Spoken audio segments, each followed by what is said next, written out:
So today we have a talk about Oliver Long, physical subject fellow at the Planck Institute. He's going to tell us everything about it. Yeah, thank you very much. And thanks you all for being here and for the organisers for inviting me. So, no, one second ago. No, when it sleeps, it takes a few seconds and then use your air out the first one. Okay. Yeah, so we're going to start by an introduction to self-force, because I'm guessing this is new to quite a lot of people, and then talk about specifically why we want scattering self-force. Now, we haven't done scattering in gravity yet, so I'm going to explain the scalar charge toy model that we use, which is a simplification. And I'll talk about how the mass of the particle changes, and then the expression to the scattering angle. Then I'll go on to talk about interfaces with PM expansions and talk about a weak field comparison, and then talk about new work I've done, which is a strong field reasonation of post-Minkowskian formulae, and then talk about plans for the future. So first, quick overview of the different sources that we can have and the different detectors. On the right, we have in about 1 to 100 Hz frequencies, we have, the ground-based LIGO detectors. Obviously, these have detected comparable masses. On the left-hand side, we have pulsar timing arrays, which have found evidence for a stochastic background. And I'm being told by the pulsar timing array people that I have to say evidence and not a detection. And then in the middle, we have the space distinction. So it hasn't reached 5 sigma yet, or at least with the individual pulsar timing arrays, they're putting the data together at the moment. How many sigma do they have? It depends on the collaboration. The Chinese one has claimed 4.6. The others claim somewhere between, I think it's 2.5 and 3.5. Some of the pulsars overlap. But obviously, it's just the different sets of data. And I know 3 of the timing arrays are combining their data at the moment. So when they do that, it's highly likely that will be 5 sigma. Yeah, because the 4.6 has also only been taking data for about 5 years. The others have been taking it for about 15 to 20. So, yeah, the pulsar timing array people are a bit skeptical about that 4.6. Well, I don't think you need that 4.6 to 5, but sure. Yeah. They seem pretty confident they're going to get to 5 sigma, but like I said, they're skeptical about the Chinese ones. Yeah. So yeah, in the middle then we have the space-based detectors LISA. In here you can see extreme mass ratio in spirals. It's supposed to, be well above the noise curve of LISA. So I'm going to introduce these briefly, even though these aren't scattering, but it's important for self-force motivation. So MREs are compact objects orbiting a supermassive black hole. So they have mass ratios between about 10 to the -4 and 10 to the -7. So these are expected to be highly complex systems with high eccentricity and precessive spins. For example, a waveform will look something like this, which is obviously much more complex than the LIGO waveform. So, just a comment about motivation. Well, an extreme mass ratio system will be a planet around the star in our galaxy. Yeah. So could Lisa reach that? Probably not, because the signal to noise ratio won't be high enough. Yeah, but I mean, okay, you have to scale the total mass by a factor of 10 to the 4, but then also the distance. If you say kilopascal instead of hundreds of megaparsec. Yeah, there's also the distances. So yeah, but that is fixed by the frequency. Yeah, but we don't expect to see them, just because, a planet orbiting a star with them. A lot of the SNR comes when you're close. So if this planet's really far out, there will be a very, very, very weak signal, but we don't expect to see it, even if it is very close to Earth. So get the hydrocentric processing. So from an emery, we expect about 10 to the 5 orbits in the LISA band, which corresponds to about a year of observation time. But this is needed because the emery signals are very weak. So the instantaneous SNR is tiny, but when you do the cumulative over a year, this is when we get to like 10 to 20 FNR. So yeah, weak but long means that we can detect it. So here is a plot of the different methods that we can use to model binary black holes. So we have separation on the y-axis against mass ratio. So when it's comparable masses and low separation, we can use numerical relativity, such as the spec code used to make this GW150914. If we go to larger separations, we can't use numerical relativity because it's too computationally heavy. This is when the weak field, post-Newtonian, post-Minkowskian expansions come in, which you will know a lot about. Again, if we go up in the mass ratio or down, depending on how you define it, again, the numerical relativity becomes too computationally expensive, and that's when we go to perturbation theory and self-force. So self-force is expanding in the mass ratio. For example, for the metric, on the left-hand side, we have the full two-body metric of the system. Then we have the geodesic background, which for our purposes, we restrict to either Schwarzschild or Kerr, depending on if we want to be ambitious or not. Then we have these metric perturbations order by order in the mass ratio Q. And you know, you can keep going forever, but the equations get more and more complicated. So zero self-force, this is just geodesics. The orbits, you know, are just geodesics. There's no dissipation or anything. And for these, we have full analytic solutions for bound and unbound. And for example, you can get these from the black hole perturbation toolkit, like already coded up. And it's actually how I make a lot of my GIFs, just using that package. So it's very useful. When we go to first order self-force, things get a bit more complicated. So the system is exactly described by a point particle. So this isn't an approximation. This has come out of the theory that it's exactly described by a point particle on the fixed geodesic of the background metric. So that's the Schwarzschild or Kerr. When we do these self-force calculations, we have everything is included. So conservative, dissipative, we don't have to do with things you guys do about running like tail effects, things like that. Everything is just included. And this actually helped when we were doing our work with V, because they had a term that they were missing, because it was lower order in G in the scalar model than the gravitational case. So they didn't expect it to be there, but we compared and we were like, hey, there's something missing, and they went back and found it. So it's very powerful for things like that. When you say exactly here, this includes the change in the mass of the I think. No, because that's a second order effect. Yeah, the first order system is you keep it essentially a geodesic system and then calculate what will be on top of it. And then I'll explain second order in a second. And yeah, this is formulated in the time and frequency domains. So there's a lot of different ways to solve this. And we have generic numerical solutions for bound self-force and Kerr, courtesy of Martin van der Meij a few years ago. So now on to second order. So this is described by a particle on a fixed geodesic of the first order self-force metric. So that would be the background metric plus this bit. So this includes the back reaction from the first order and things like David was saying, the mass change of the big black hole. You can also include things like finite size, that comes in a second order of small black hole, you know, the spin of the small black hole and things like that. So this has only been formulated in the frequency domain because it's been done specifically looking at bound orbits, and so far we have quasi-circular non-spinning waveforms using second order fluxes. Adam's going to talk about this a lot more next week. So I'll just quickly show this waveform. So this is equal mass. So we don't really expect this expansion to work very well for equal mass.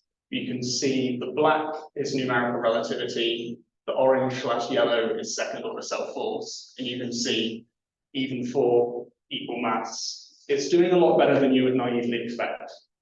And here on the inset, this blue is first order substance. You can see it's matching like very close up to merger. This So- is also numerical or not?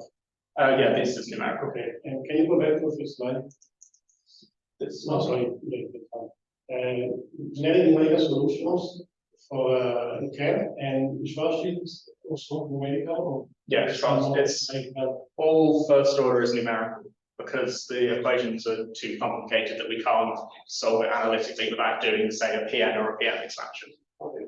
But did people make an analytic fit or technological fit of this? Not yet. People have thought about it, but this code is very, very computationally expensive because it needs like 100 digits of precision because there are very large cancellations in it. So it hasn't been done yet, but people want to. There's also a new code that I think is more computationally favorable, and people are thinking more about doing it with that new code than Martin's original one. But there are analytical results, for example, range like up to 20 and. Yeah, but those are PN expansions. Yes. Yeah. Okay. Yeah, we have a very high order PN, but not like without the weak field expansions. So now compare the self-force and post-Minkowskian expansions. So this is just similar to normal PN, what we see. So like in the rows, we just have, in the columns, we just have order G, the rows we have order of Q, and so for scattering, we can get zero self-force analytical. For the scalar self-force, we can get it numerical. And then the second order self-force is impossible, at least. But we know that up to 4 PM, there's no Q square in the PM. I mean, Yeah, the second self-force starts to contribute at 5 PM. Yeah. It's just here. And it's kind of.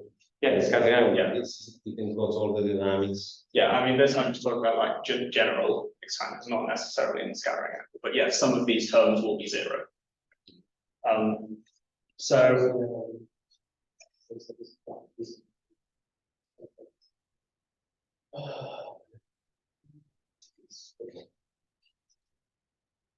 So one important thing I want to highlight is that, for example, the N self-force contribution contains all orders in G, and similarly the NPM contains all orders in Q. So like this goes down forever, this goes across forever. So they're very powerful ways to compare both expansions.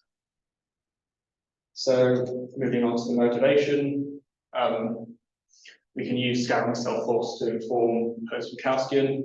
For example, the post-Minkowskian expansion of the momentum transfer. We have that the mass ratio dependence is determined by the exchange symmetry, so swapping the small black hole and the big black hole. What that shows is for 1 PM and 2 PM, these are purely geodesic, so zero self-force. Then 3 PM has a geodesic term, but it also has a self-force term. And this is from like counting the mass ratios. And essentially it comes out whenever you have not mixed masses, it's geodesic. And when there are products of the masses or odd powers of the masses, then it is the self-force term. So when you work this out going up, it turns out that for every order in self-force, you get 2 orders in PM. So geodesic gets you 2 PM, first order self-force gets 4 PM, second order self-force 6 PM, so on and so on. So what we can do is we can use this to get a 2-body Hamiltonian for the conservative dynamics. And then obviously we can put this into an EOB model or something so that we can use information from extreme mass ratio scattering to get bound motion across all mass ratios, as the Hamiltonian is valid across all mass ratios. So this is taking, information from the right-hand side of the parameter plot I showed before to go across the whole thing. So this would be very powerful. Then we can also use it to inform current EOB models. So EOB expands a Schwarzschild or Kerr Hamiltonian So you have this A and Q potentials. For Schwarzschild, A is 1 and Q is 0. So these A and Q potentials are expanded in Pn mostly, but also in Pm. So not all of this is known, so we have to calibrate for comparable masses. We can calibrate NR, but for the extreme mass ratio case, recent work has calibrated to self-force fluxes. But those are quite far out because they're on the fixed geodesics because they're only first order. So what we could do is use scattering information. So here we have the periastron against impact parameter. You can see that even for relatively low energies like 1.1, the particle can go well below the ISCOs. This is very much in the strong field regime that the bound self-order fluxes can't get to. So it was possible to calibrate the unknown EOB terms using self-force scattering, which again would be powerful for the extreme mass ratio regime where NR can't reach. So now I'm going to compare bound and unbound self-force. So bound is periodic, or as you can see in the GIF, unbound isn't. So bound has a distinct set of frequencies, which is a sum. Scattering is a continuous spectrum of frequencies, so it's an integral. So what this means is that bound can be tackled as partial differential equations in the frequency domain, whereas you can do the frequency domain for scatter orbits, but you have to put like an upper bound on the frequency. You have to make sure you're not losing a lot of information. So they're more naturally tackled as ordinary differential equations in time domain. So PDEs are faster and more accurate, which makes, so if you can use them, then it's better to. So that's why we do it for bound, but for scattering, we mainly use ODEs as, you know, they're more malleable. We can just put in the scatter orbit a lot easier than in the frequency domain. So now onto the scale field toy model. So what we do is endow a particle with a spin 0 scalar charge capital Q. We keep the inertial mass, but ignore the gravitational mass. And essentially what this means is we ignore the gravitational self-force because we want to keep the system simple. So here we have a new expansion parameter, this QS, which is just the scalar charge squared over the product of the masses, and we assume this is much less than 1. So this scalar field phi obeys the Klein-Gordon equation with a point particle source. So what we do is to decompose this into time domain modes, so just spherical harmonics. And then when we do this, we get a relatively simple 1 plus 1D ODE. So this is written in null Eddington-Finkelstein coordinates, so just coordinates on the light code. We have a mixed derivative term, a potential term, and then a delta function source. So in terms of amplitudes, which you guys will be more familiar with, we have a Lagrangian here, which I'm sure will make a lot more sense to you than me. Again, frequent vertices. So what we want to look at is these terms here. These are the terms that we're looking for the PM expansion for. So we only keep the terms that are linear in the mass ratio and proportional to Q squared, as these are the terms that correspond to my numerical self-force. So, you know, these are the diagrams for 2 PM, 3 PM, and 4 PM that we want to consider. So now I'll go on to just briefly explain scattering geodesics. So there are several parameterizations. We can use energy and angular momentum. For this one, E has to be greater than 1, L has to be greater than a critical value, otherwise the particle will plunge into the black hole. That's not the type of order we want to look at, so we want to avoid that. There's eccentricity and semi-lattice rectum. So again, little e is greater than 1. And then now the separatrix between bound and plunge can be written very simply in Schwarzschild. And yeah, we just want P greater than 6 plus 2e. Another useful one is velocity at infinity and impact parameter. And again, we have B has to be greater than a critical value, otherwise it's the plunge. So the geodesic equations are fairly simple. You can see we just have the fixed E and L and then factors of R. As I said earlier, we can solve these analytically. They're fairly simple. we have to define this relativistic anomaly psi. Then for the angle, we have an elliptic integral, not ideal, but not too complicated. And then the time just has a few elliptic integrals in with a bit too complicated to put on a slide, so I just left it out. But yeah, we have this analytic phi of p, so we can get a scattering angle fairly easily just from integrating this across the whole orbit. So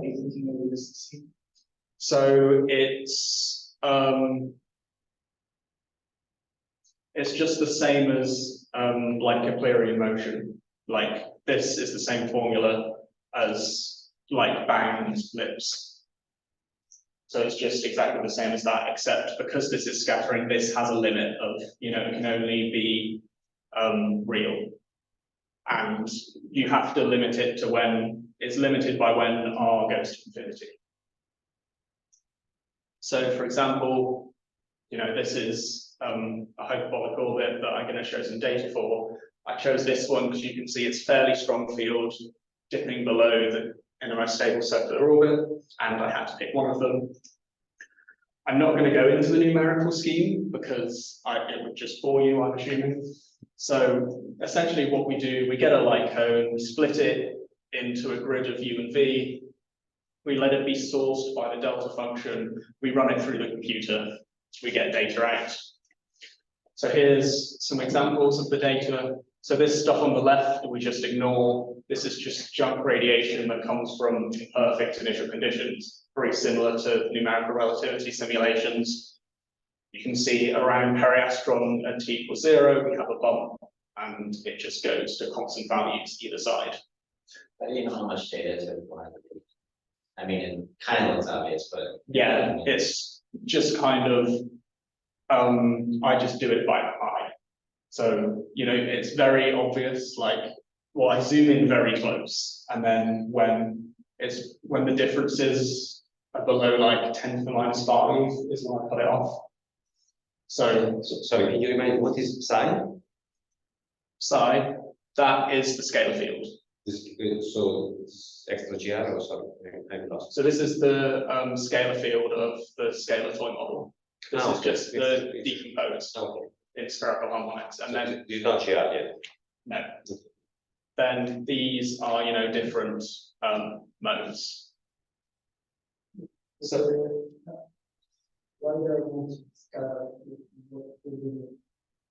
modes, it's because we've done, I'll go back. It's because we've done this expansion. So it's just these modes. So then, we sum with the spherical harmonics and we get back full scalar field.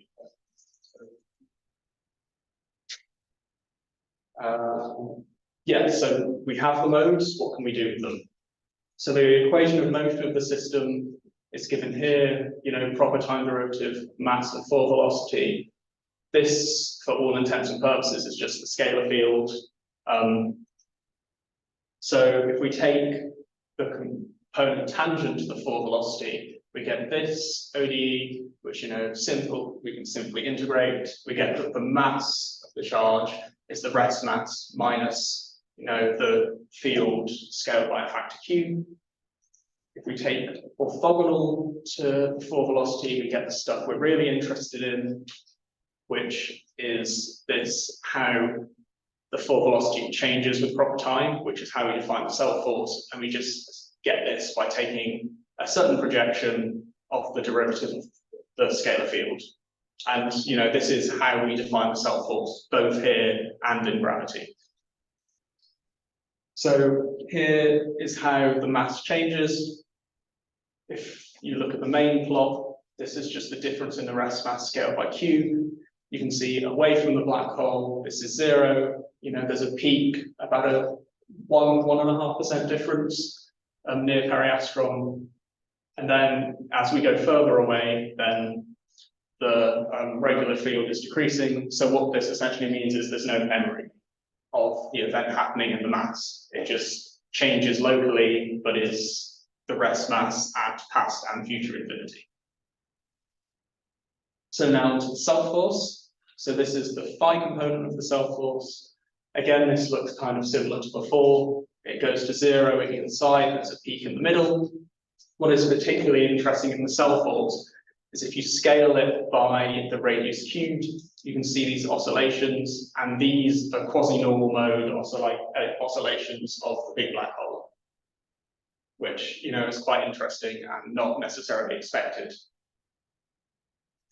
Now we can go on to the scattering angle. So we've defined the scattering angle the same as you guys as the deflection angle.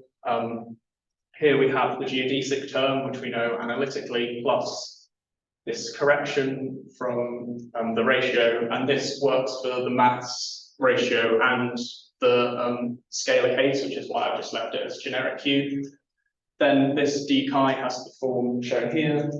So we have a sum over the incoming and outgoing leg from periastron to infinity. We have these GE and GL, which are functions of geodesic, and we have them in analytic form. And then we just have the numerical cell force. So we numerically integrate over and we get the scattering angle. What we can also do is split into conservative and dissipative pieces using the symmetry of our periastron. So the conservative piece is antisymmetric, the dissipative piece is symmetric. We can plug this in this equation and we just get the components that are conservative and dissipative. So here are some sample results from a paper a couple of years ago that I did. So I just want to highlight a few things here. So the orange is the dissipative. You can see in the strong field, the orange is dominant over the blue conservative. But then when we get close more into the weak field, these actually swap, and these are of opposite sign, which is why in the total you get a turning point. Sorry, here is the investment. Yes. So we have, okay, you can't really see it here. There is a line here, which is the separatrix line. And you can see as we get closer and closer to separatrix, it starts to diverge, but you know, this is what we expect. And then when we get into the weak field, you can see in the inset we're, you know, tending quite nicely towards leading on the PM. Yeah. Yes, so this first region, so dissipative is so when you say dissipative, you mean the one that is radiated to the field or that is absorbed into the black hole? Both. And which one is contributing more than So how can you listen that to this? So you can do it. You can do it with fluxes is easier than the actual cell force. So on the grid I showed, the light cone, you can like numerically extract what's going into the horizon and what's going out to infinity. But we haven't done that. We just keep it all as one. And just keep it as the dissipative. So, very naive, but I would have said that the distinction between dissipative and conservative, that the swap sides. So, the dissipative is what is symmetric under time reversal? Yes. No. If you go back one slide. No, it's, yeah. I think. Dissipative is anti-symmetric in time reversal because this is the T and phi component, and there is an extra minus sign that comes in when you do the transformation. So yeah, dissipative is anti-symmetric in time. Okay. The extra minus signs come because it's D. Yeah, because T goes to minus T because we've set the periastron as 0. Mm-hmm. So that brings in an extra minus sign. Okay, I still don't, but it's my problem. Okay. Okay. So, are there any particular physical significance to this point where they come?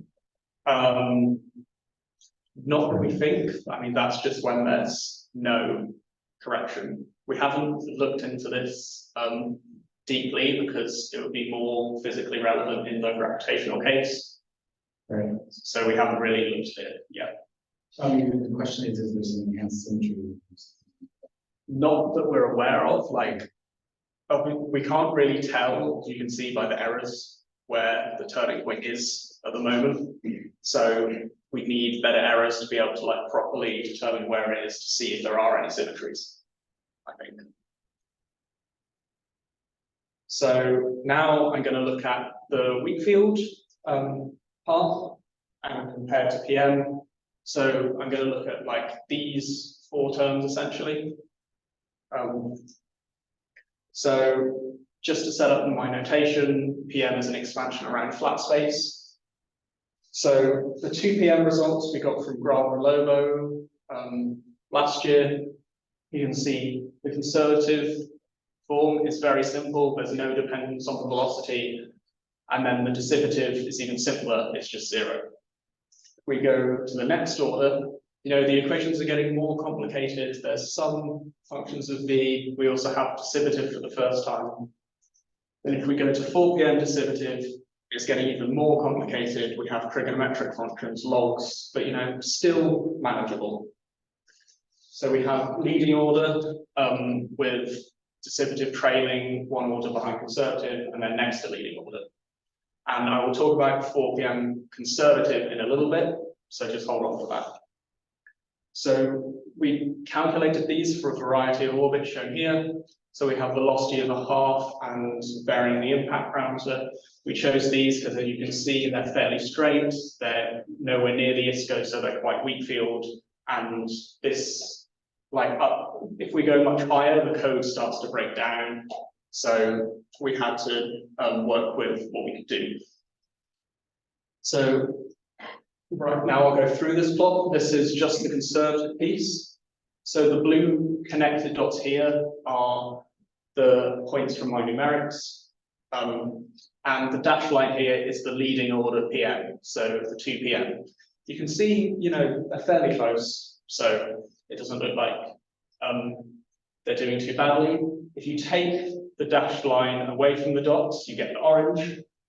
So the next to leading order, you can see again that the dash next to leading order, PM, is agreeing, you know, fairly well with the numerics.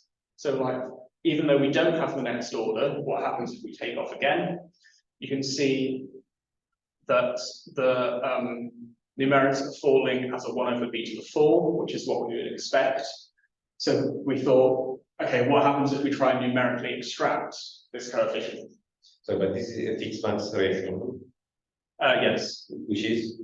So so the mass ratio has been scaled out of the system because we're only looking at the terms. Okay, because you have analytic. Yeah. So yeah, so we thought, can we extract these? So we do a PM expansion with 3 parameters, just these A's. Up to 3 PM, we can either choose to fit the value or use the analytic value. So I'll explain this table. So where there are dashes, we haven't fitted at all. We've just fixed them to 0. Where there's bold, we have fixed it to the analytic value. So if you look at the numbers, you can see we have too few numbers, such as the top one here. The fit is bad, but this isn't surprising because there are going to be higher order terms coming in. And if we fit too many terms, then again, it also gets bad because we're overfitting and the data isn't accurate enough. So you can see from the first one, we're getting to within, so yeah, for 2 PM, we're getting to like less than 1% precision roughly. So which is, you know, fairly good. We go to the next term, we get, you know, a few percent, which is still, you know, fairly good. But then A4 is now where we don't know anything about it. But you can kind of see, if you squint a bit, that these 3, the ones that aren't being over or underfitted, you can say, you know, about 100 minus 175. But then with A5 again, we don't know anything. We might be able to say it's less than 0, but you know, there's not a lot you can say there. So now, Sorry, why are these jumps? What does it mean? just because it's either underfitting or overfitting. So yeah, we can't really trust like the top 2 or this one.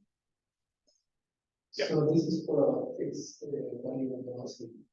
Yeah.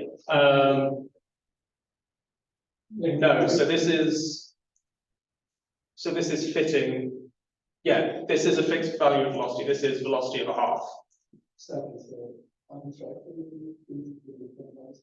We've done a few fits, yeah.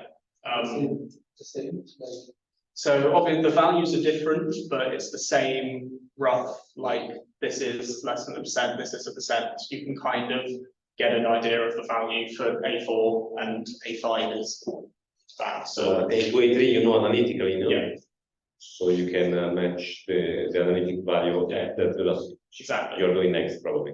So that's what we do with these ones. So when it's bold, we have fixed the velocities in the fit. We fix the coefficients in the fit. When it's bold, you fix to the analytic value at that velocity. Okay. And the 1%, then, just so I understand what's going on, is the difference between the last unbolded and the bolded value? So I take the ones that aren't overfitted or underfitted. Well, let's say the A3 column, which are those? So they are, so I took this one. So yeah, it is cherry picking. Which numbers? So I took, like, I essentially took all of them and like did a rough. So calculated the difference for all of them, and then we're like, okay, the biggest one is like a few percent.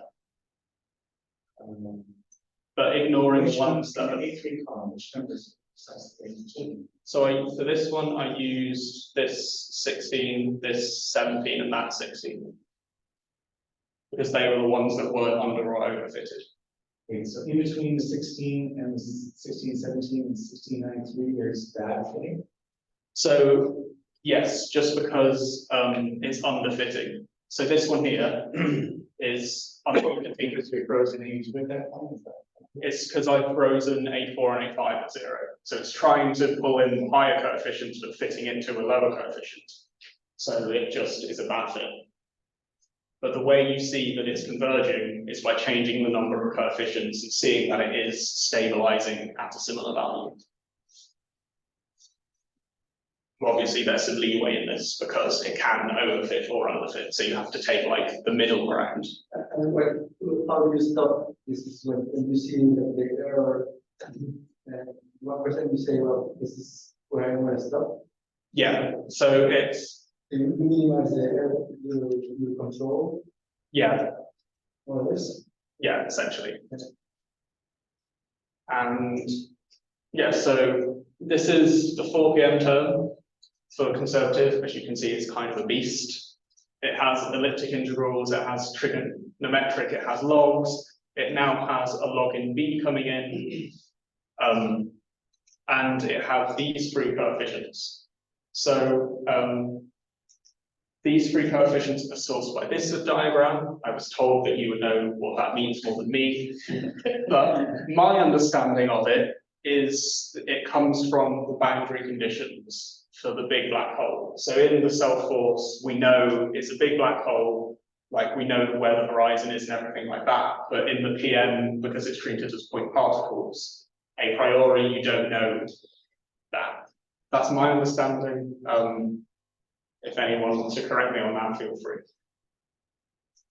So what we want to try and do is extract this alpha and beta. So what we can do is subtract the known analytic parts, so everything that isn't this aim alpha and beta. And we get this form here. So this is keeping the coefficients as they actually are, rather than the simplified form I used previously. So the C1 and C2 are actual Wilson coefficients. From Evenhoff and Zal, we expect C1 to be 0. So we did fitting to these. You can see this plot is kind of a mess. Basically, the dots are the numerics. The solid lines are fitting with C1 and C2 both being free. The dash is C1 fixed to 0, but still fitting C2. So if we start at B equals 80, you can see, you know, the C1 equals 0 fit is pretty bad, but also the C1, C2 fit, it's better, but not great. We think this is because we're too far out of the PM regime. So like 5 PM effects are coming in. So we're having these effects here that are like spoiling the data. Similar case with B of 100, you know, you can see the solid line is kind of going through the errors, the dashed line isn't, but again, we think this is 5 PM and higher coefficients. And then B of 125, you can see that, you know, fixing C1 and not fixing it are within the errors, but the errors are so big, we can't really say anything. So this is the plot, this is the coefficients that we numerically extract. You know, when it's bold, we fixed it. So I want to highlight this one because here I've put the fitting error. You can see technically this is compatible with C1 of 0, but ultimately what it means is we need more accurate data and more data. But this is already. Which curve corresponds to 0.31? So that is the blue dashed one here.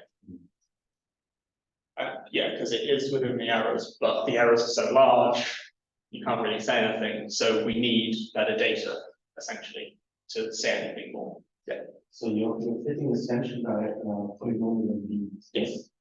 But you have already seen them in the 4K result, there was a logarithm.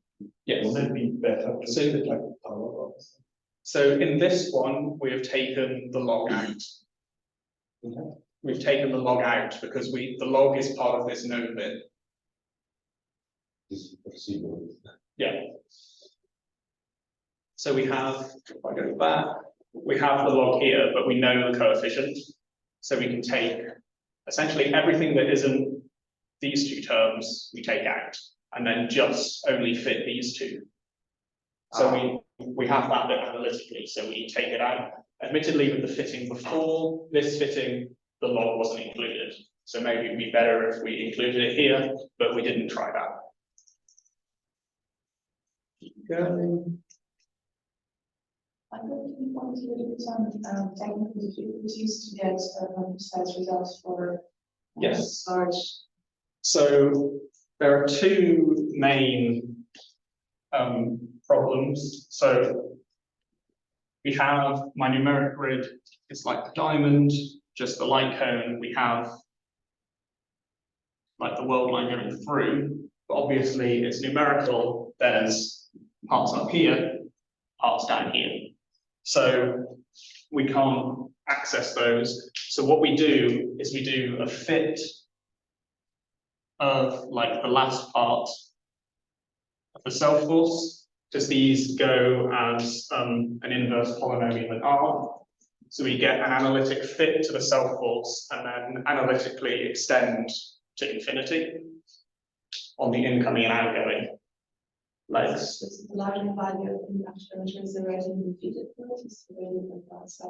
So this is just for one orbit. So so this is fixed velocity and impact parameter. And so this is essentially, we try to incorporate the bits that aren't included in the numerics. So that's the main source of error. The other is, you know, just we have, you know, finite grid cells, you know, we can keep splitting it up, but at some point it becomes occasionally too heavy. Does it mean that the error is one was or not? No. So the error of the part of your kind of calculate. Yeah, the error in that is the error in that is 1 over r, like where we stop is 1 over r squared of that. But the tail we like get another order in Rn. So it turns out it's like 1 over r cubed, and then that brings the relative precision in the scattering angle down to like 0.01% is the error in the end. So obviously it's very good precision, but we're taking off a lot of things to get here.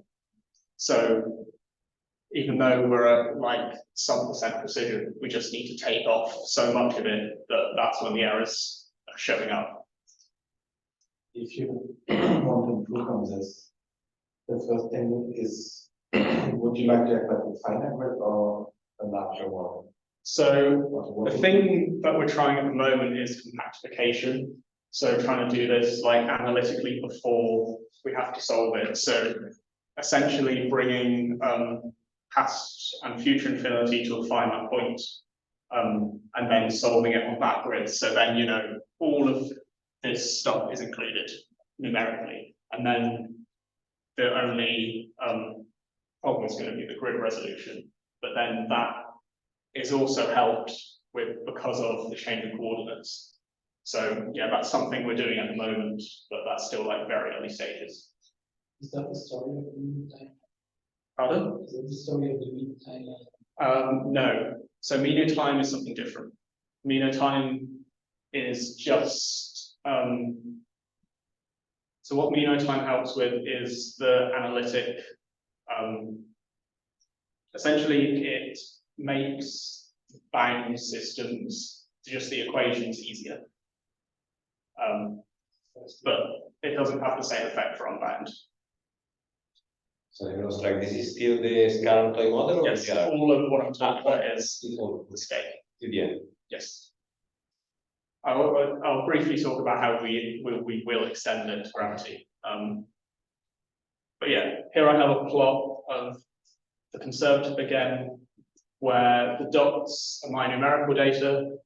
The orange is leading order, green is next to leading order, red is the fitted next to leading order.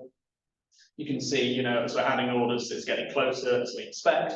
If you look at the relative difference, when we add each order, we're getting, you know, about an order of magnitude. This blue one here is if we don't, if we just set C1 and C2 to 0, you can see it improves relative to the next to leading order. But if we then include the numerical fits, you know, we're getting to like less than 0.1% precision. And like, as you can see, very much within the errors of the numerics. But also, as we're calibrating to the numerics, this isn't a surprise. If it wasn't agreeing with the numerics after calibrating, something would be very wrong. Yeah, and this is kind of an issue that at least this order in gravity would be avoided. Yes. Operators in higher. Yeah. That's why SPI and those didn't bother calculating these, because in gravity it's G6, I believe. These are, but because in the scalar we don't have some of the symmetries that we do in gravity. Well, I'm a little bit confused. I mean, these are higher dimension operators, right? So I guess maybe when classifying we choose the values. The original common theory just determined less than higher. Yeah. Higher energy physics. So, Yeah. So yeah, I was just told that these coefficients, they come in at like 2 orders lower than they do in gravity. yeah, I guess the analogous thing, let's say if you went to G to the 6th in the gravitational theory, then you'd be relying on the fact that say the love number is 0 for black holes. Yeah, exactly.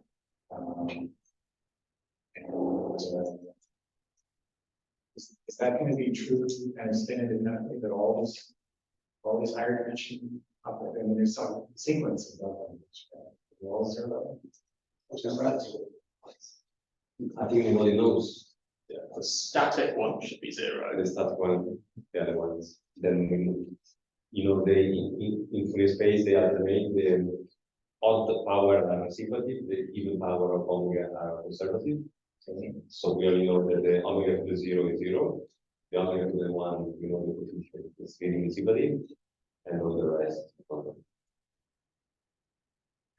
In general. Yeah, fine.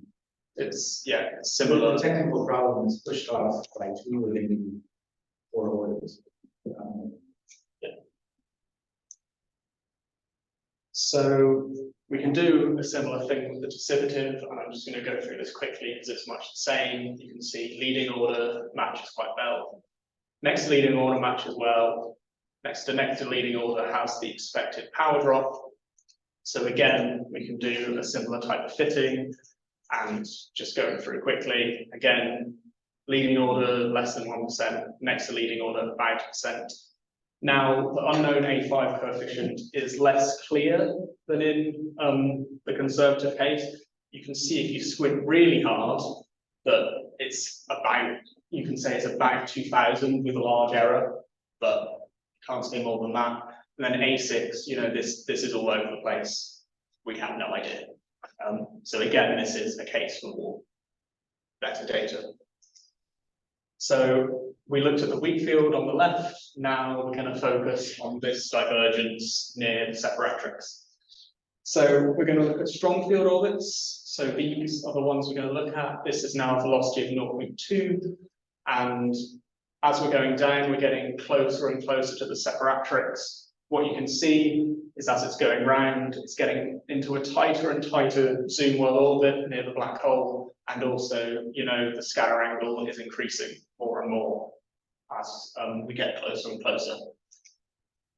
So this is a zoom in of the bit that was highlighted a couple of slides ago. So these, the orange, green, and blue are my numerics. So this is the first order self-force correction, and the factor of Q has been taken out of here. You can see if we plot B minus B crit, so the value of the separatrix, that is going as 1 over this, 1 over B minus B crit. You can also see in red, we have the geodesic logarithmic divergence. You can see this is dominant on the right-hand side, but on the left-hand side, the self-force is becoming dominant. So we want to take into account both of these to try and resum the PM expressions. So first, we're just going to look at geodesic resumming. So this is like these coefficients.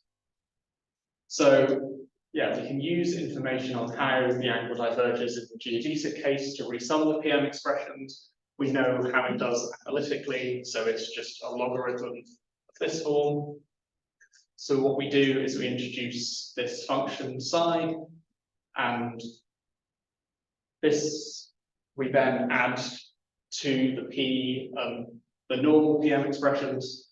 So this has the properties that it's identical to the PM expression through NPM order at large B, because if you expand this log at large B, it cancels out the terms here through to the order that you're looking at. And then it also has the same logarithmic divergence near periastron, because this term completely dominates over the other terms. So if we look at this in the data, so everything here is analytic so far. So the blue here is just the normal PM expressions up to 4 PM. The black is the analytic form that we have, and then the dash is the resummed PM. You know, you can see both the blue and the orange do well when we're away from the strong field, but getting closer, blue starts to trail off. But then you can see the orange pretty much hugs the black the whole way. If you look at the relative difference, you know, the orange is within a few percent across the entire range. So this seems quite a powerful thing. You know, this is analytic. Here I've done a velocity of 0.2. Fun, you know, put it up to 0.999. It still looks pretty good.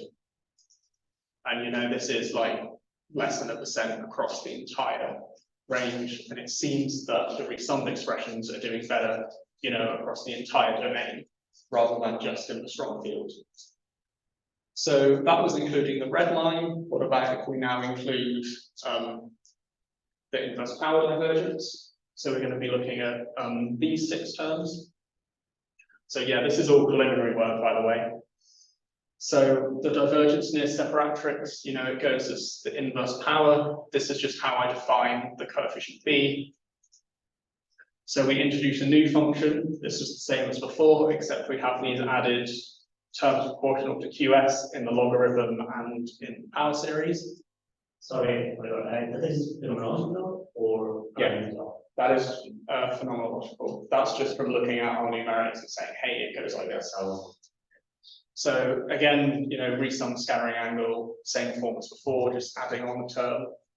this has the same first two properties as before, but now at first order it has the same this divergence as the first order self-force.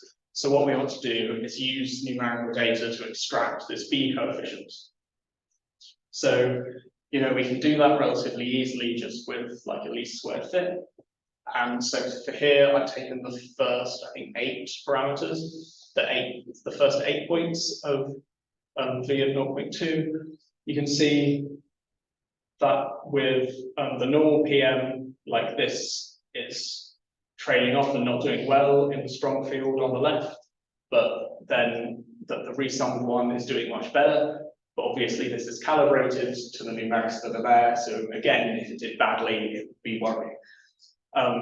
If we now look at this on the normal one, the normal plot, if you look at the main plot, you can see like the orange here again is the normal PM, the green is the resummed. You can see this brings in the change in sign that we can see in the numerics that the normal PM is missing.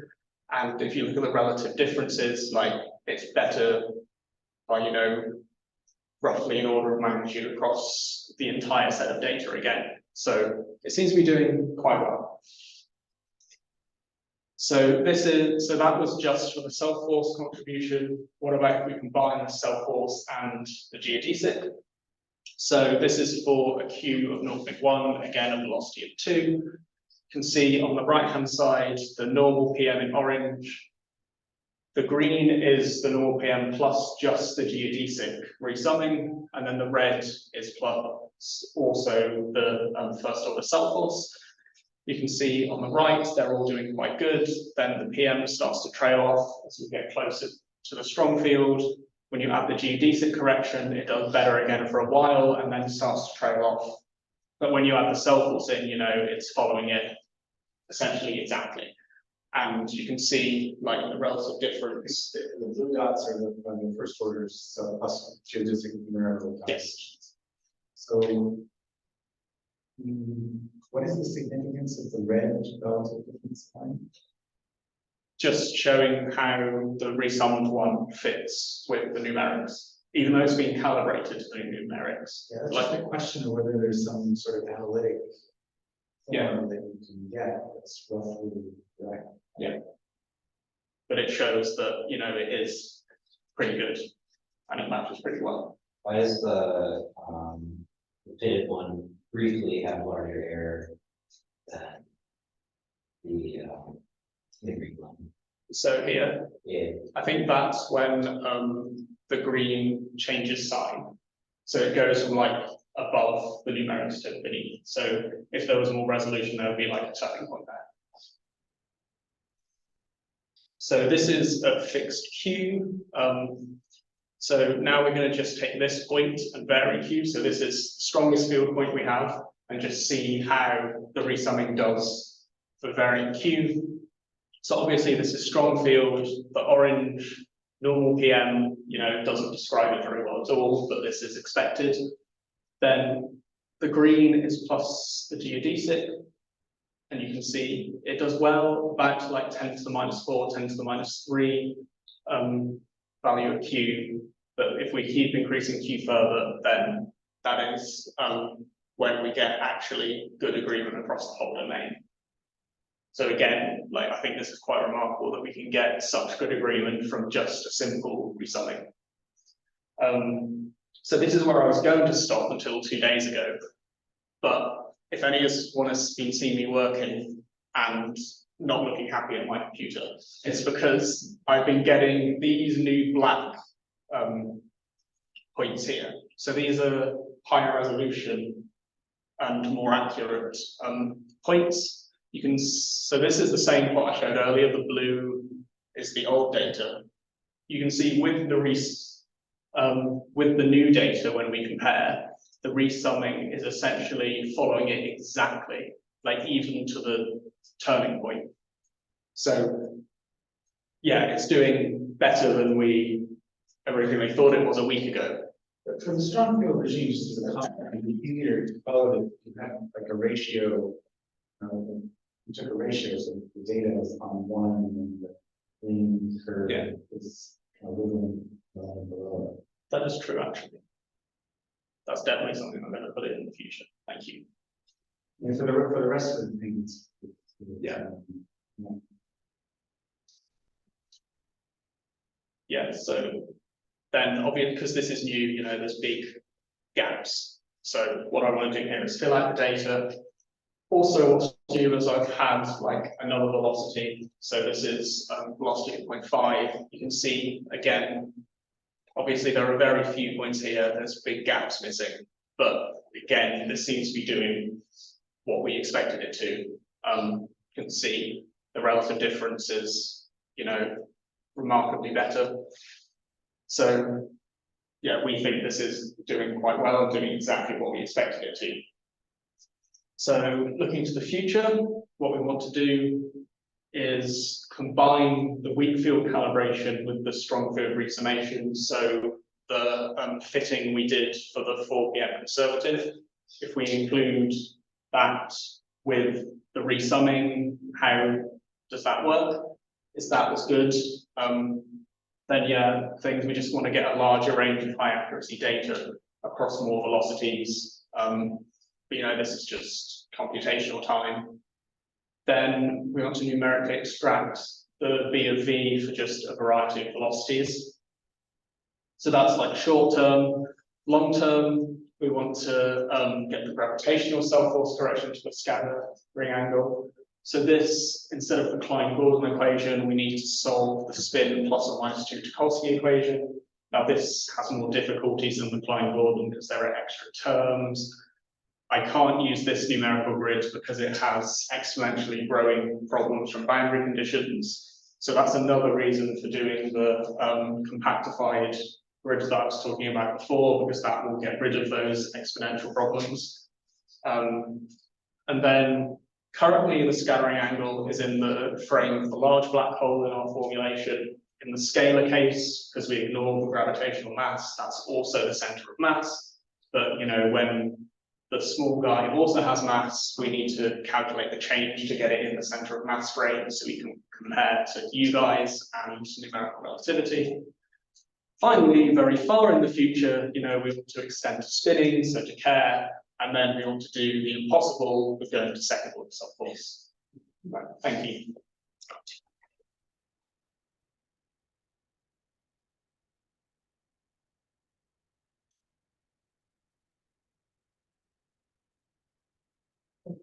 In terms of time, really time errors conditions positive.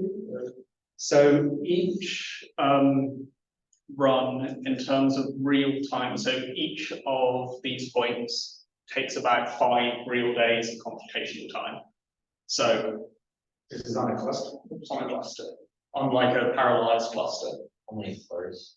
I'm using 36, but I'm doing 72 modes. So if I can only, because I'm only using OpenMP, I can only use 1 node. If I used, you know, but that's a lot more effort. I'm sure you know, to get it working across multiple nodes if it's not worth the time for a code that's ultimately going to be scrapped when we have the better one working. It's really hard to work with a very high number of things, like So it's 72 modes, but we only go up to L equals 15. Because there's, because it's obviously there's the n modes, but every other n mode is 0, and there's symmetry between plus and minus n that we take advantage of. So we only need to do 72 for up to L equals 15. Obviously, the higher you go, there's more n modes per L mode. So this, stopping at L equals 15 is like a good compromise on computational time and accuracy. Okay. Question on the comments on the basic stuff. The scattering angle will define conservatively the secretive parts according to the parity in velocity. Yep. So the comment is that to me it's going to be clear that the Gauss parity is dissipative. I'm not so sure that the event part is completely conservative. So it can be derived from the motion which allow. Yeah, so there's dissipative squares in these contributions. Not at first order. At second order, things like that come in, but at first order, there's only like linear conservative and linear deceptive. Yeah, second order is a whole other kettle of fish when you start trying to find conservative and deceptive and things like that. And also for non-local terms, that will be same. So the non-local terms, they're just all included in it. So to first order, they follow the same relation as the local terms. And even last question, the scaling, the polynomial non-positive angle of the scattering angle is so 1SF up to 40n is alpha. Holds for the two components separately. Sorry, say that again. The fact that 40m, Yeah. 1SF is enough to determine the scattering angle of 40m. Yeah. Holds for both. So I mean, the 40m shouldn't have 2SF terms. And also for both. So many sympathy separately or not. So we've truncated the PM values at like the Q, the small q. So there will be other terms that are, say, second order in the scalar self-force and things like that, but we haven't included them. So the match between the self-force and the PM is like exact, and it's that order in the mass ratio. Pardon? Was reinforced. Yes. So yeah, you can include higher things, but it also meant like the in company's job was easier because they could look at some of the diagrams and be like, well, this one's clearly higher order. Does anybody know it was for the conservative and dissipative? You should hold for the sum of Both the two. separately to the sum. I think it should hold. Yeah. Just When we Yeah, that's a question on the side, you said future extension occur and those would be possible. What kind of time scale we're looking at for this? So Kerr we know how to do. It's just things get more complicated because the modes start to couple.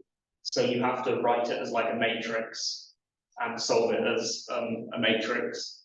So that can, I'd say probably gravity is on the scale of like 6 months to a year.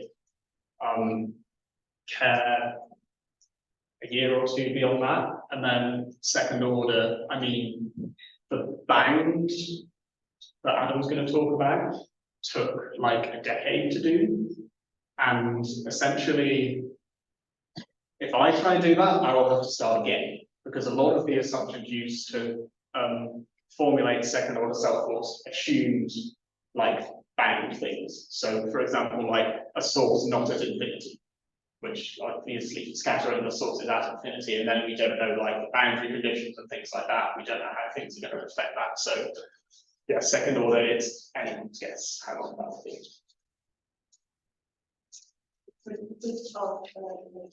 Modeling is what people had today and So yeah, so I'm guessing Adam will talk about this next week. So I don't want to go too much into it, but yeah, second order. So the change in the phase, so like the change in the phase is 1 over qm. What is it? 1 over q. So first order. So geodesic plus first order plus second order. So that's squared. So the problem is, so geodesic goes as 1 over q.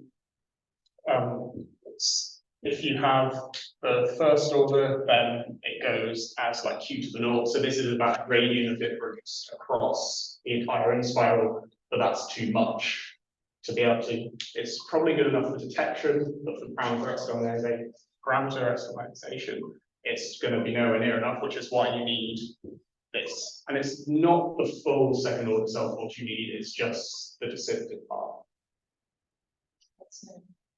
Yeah, for circular orbits and transgender. But as I said, it was like 10 years of work just to get that. Which is why, in following applications, we're constantly asking for money. And then people are like, oh, at least it's 10 years away. And we're like, no, it took us 10 years to do the easy bit.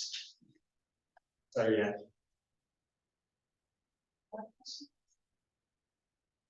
Not that's excellent. Brilliant.